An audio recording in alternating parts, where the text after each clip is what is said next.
Mesdames, Mesdemoiselles, Messieurs, bienvenue dans la quotidienne des marchés du FX. Nous sommes le mardi 20 juillet 2015. Wall Street a fini en ordre dispersé. La dynamique de hausse du Dow Jones Industrial Average s'essoufflant après une récente série de hausses et la flambée des cours de l'action de Google.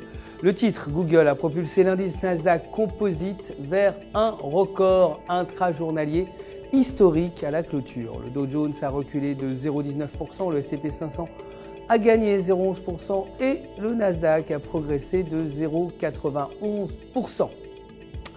Google a bondi de 16,26% pour signer un record historique de 699,62 $ au lendemain de l'annonce de la hausse de son chiffre d'affaires.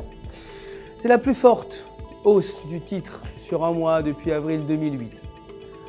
Le dollar s'est inscrit en hausse face à la plupart des devises majeures. Les chiffres encourageants de l'inflation et de l'immobilier ayant porté à croire en un relèvement imminent des taux directeurs de la Fed. Les permis de construire ont atteint 1,34 million contre 1,11 prévu et l'IPC est resté stable à 0,3% et l'IPC Core est resté à 0,2%. Aucun indicateur économique ne sera publié aujourd'hui. Côté matières premières, l'or s'est inscrit en baisse pour clôturer à 1134 $ l'once. Le cours du baril de brut a baissé à 50,89 $.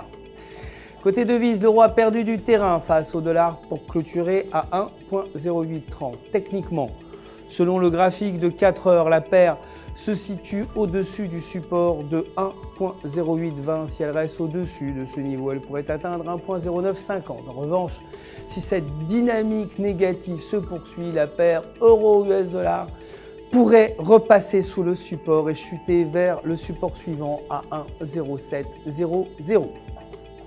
L'indice des prix à la production allemand attendu aujourd'hui devrait rester inchangé à 0%. La livre, quant à elle, la livre sterling s'est dépréciée face au dollar pour clôturer à 1,5609. Techniquement, selon le graphique de 4 heures, la paire reste sous la résistance de 1,5700. Si elle parvient à franchir la résistance, elle pourrait grimper vers 1,5750. Dans le cas contraire, la paire pourrait chuter aux environs de 1,5550. Aucun chiffre économique n'est attendu aujourd'hui. C'est la fin du flash. Merci de nous avoir suivis.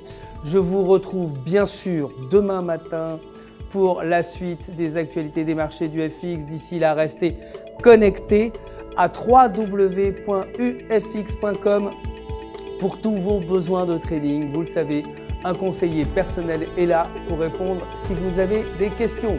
Tout UFX se joint à moi pour vous souhaiter une excellente journée de trading.